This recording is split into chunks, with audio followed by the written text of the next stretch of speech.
Halo semua, selamat datang di podcast kelompok 6 PU Letsar CPNS Kementerian PU. Podcast ini kami beri judul What We Can Do to Make PU Better and Stronger. Karena kami percaya bahwa perubahan besar dimulai dari langkah kecil, salah satunya dari kita, ASN muda. Nah, aku Wulan, dan hari ini aku ditemani oleh 4 teman aku, yakni ada Windy, Yasmin, Yezi, dan juga Yogi. Kita akan ngobrol santai tentang pengalaman selama Latsar, nilai-nilai bela negara, dan tentu saja apa yang bisa kita lakukan untuk memperkuat PU sebagai rumah kerja kita bersama. Baik, berhubung kita udah dijelasin materi wawasan kebangsaan, analisis isu kontemporer, dan juga pembinaan sikap perilaku, sekarang aku mau nanya nih, apa aja ilmu yang udah kita dapetin? Kak Windy, boleh bantu jelasin nggak ya? Oke, aku jelasin yang wawasan kebangsaan dulu nih ya. Awalnya aku pikir itu cuma teori sejarah loh, tapi ternyata sangat relevan. Kita tuh diajak memahami bahwa ASN itu bukan sekedar profesi, tapi juga penjaga nilai bangsa. Aku jadi lebih sadar pentingnya netralitas, pelayanan publik yang adil dan menghargai keberagaman. Yang lain barangkali ada yang mau nambahin? Ya Kak, aku mau menambahin untuk yang materi analisis isu kontemporer Kak. Jadi kita itu kan dikasih penjelasan terkait hoax, radikalisme digital, sama konflik kepentingan. Nah, saya ini jadi mikir, di era sekarang ASN itu harus punya literasi digital yang kuat. Bukan cuma ngerti teknologi, tapi juga bisa jadi penjaga informasi yang sehat. Dan itu tanggung jawab yang besar, tapi sangat-sangat penting Kak. Nah, betul banget nih. Untuk pembinaan sikap dan perilaku yang bisa bantu jelasin ke kita-kita ya?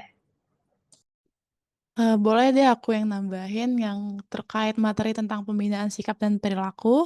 Itu tuh bikin aku mikir kalau kita tuh mau PU jadi lebih kuat, kita harus mulai dari diri kita sendiri. Kayak integritas, inklusivitas, dan kepelaporan itu bukan jargon tapi harus jadi kebiasaan. Makanya aku pengen bikin konten internal yang edukatif biar nilai-nilai itu bisa terus dihidupkan di lingkungan kerja. Latsar ini bukan cuma soal belajar, tapi juga soal membentuk karakter kita. Itu sih dari aku, Kak. Oke, kalau dari Bang Yogi, ada nggak yang mau ditambahin? Kalau dari aku ya, ngerasa dengan adanya Latsar ini kayak wake up call. Kita diajak mikir bukan cuma soal tugas, tapi juga soal peran kita sebagai bagian dari sistem negara. Aku pengen bikin komunitas kerja yang saling dukung, saling jaga integritas, dan nggak cuma fokus ke target, tapi juga ke proses. Karena PU itu besar, dan kita butuh solidaritas untuk bikin perubahan. Oke, sepertinya semua teman-teman yang ada di sini udah paham lah ya tentang topik kali ini. Nah, sebelum kita bahas lebih dalam, kita perlu pahami dulu apa sih sebenarnya peran strategis PU dalam pembangunan nasional. Nah, kalau menurut teman-teman gimana? Boleh dari Bang Yogi mungkin? Boleh? PO itu bukan cuma soal bangunan fisik, ini soal membangun konektivitas, ketahanan, dan keadilan.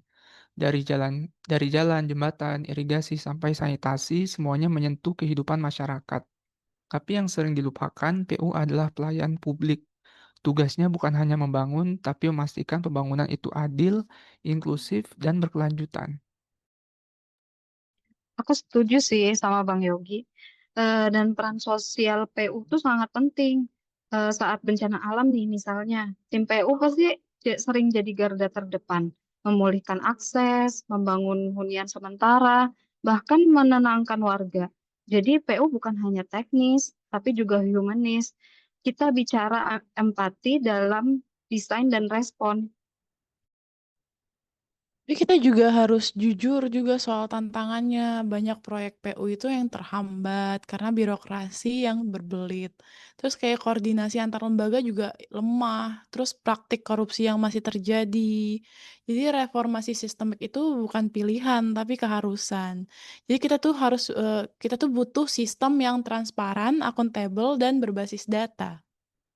Ya, tambahan juga Kak, reformasi itu juga nggak bisa hanya struktural, harus dimulai dari nilai. Kalau SDMPU punya integritas, kesadaran bela negara, dan wawasan kebangsaan, maka setiap proyek akan jadi bentuk pengabdian untuk negara. Kita harus ubah mindset kita dari sekedar menyelesaikan proyek menjadi membangun masa depan bangsa. Nah, oke, keren banget nih. Jadi PU yang lebih baik dan kuat bukan cuma soal alat berat dan anggaran yang besar berarti ya, tapi juga soal karakter, etika, dan keberpihakan. Infrastruktur itu penting, tapi nilai di baliknya jauh lebih menentukan.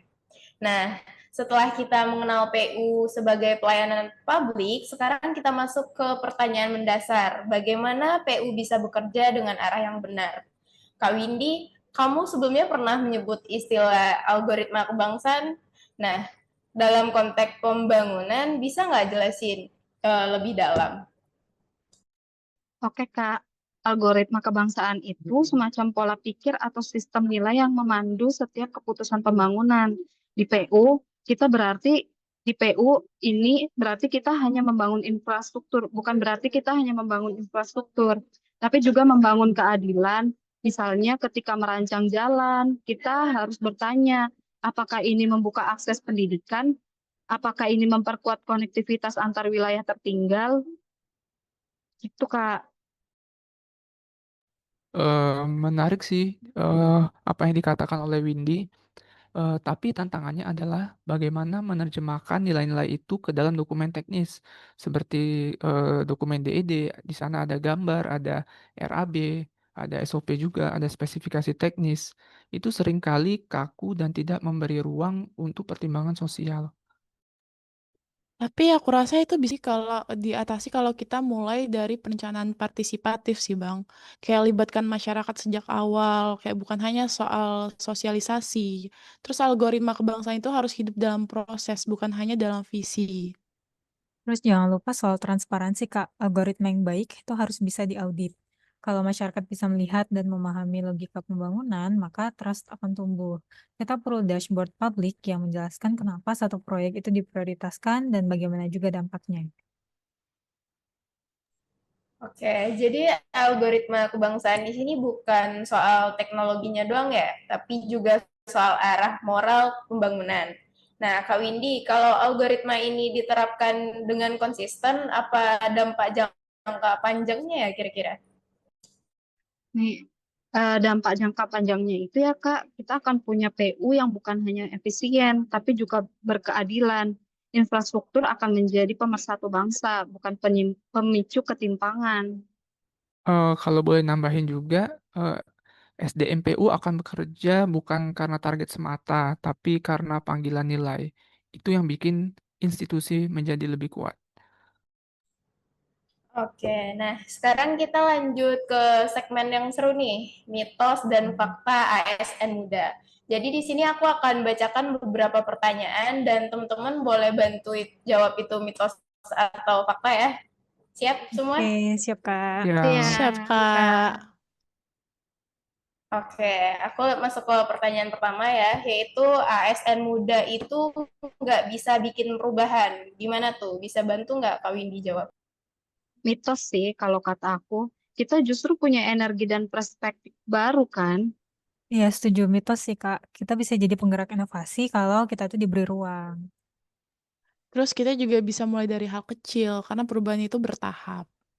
kalau menurut saya sih itu mitos besar ya. Justru kita yang harus jadi pionir.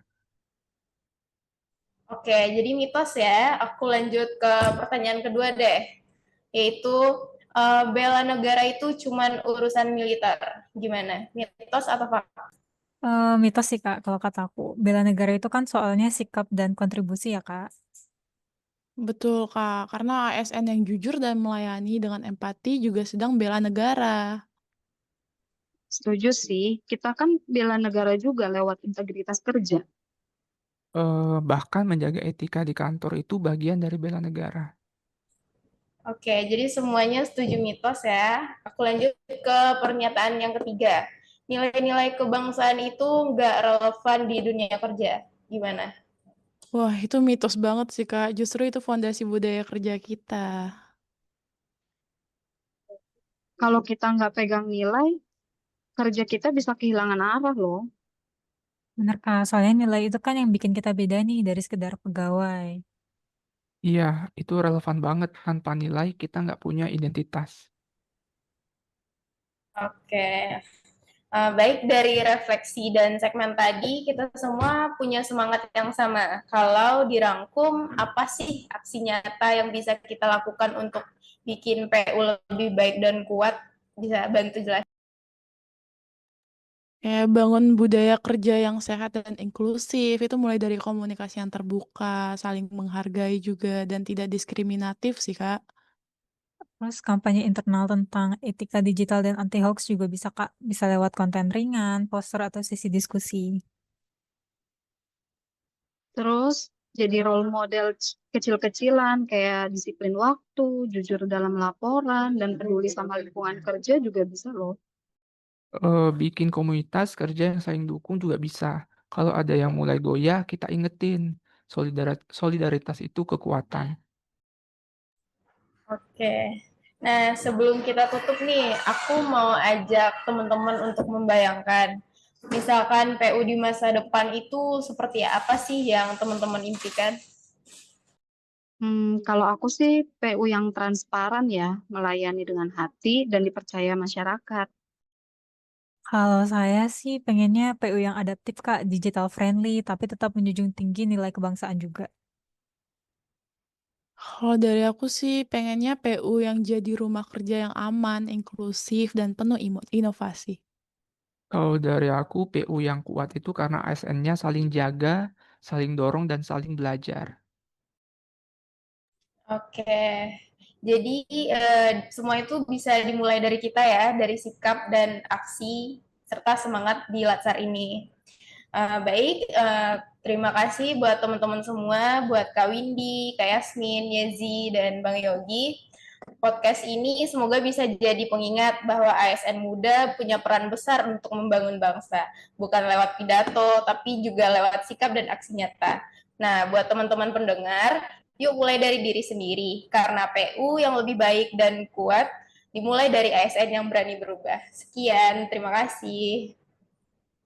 Ya, Terima terima kasih, kasih Kak. Kak. Terima Makasih. kasih.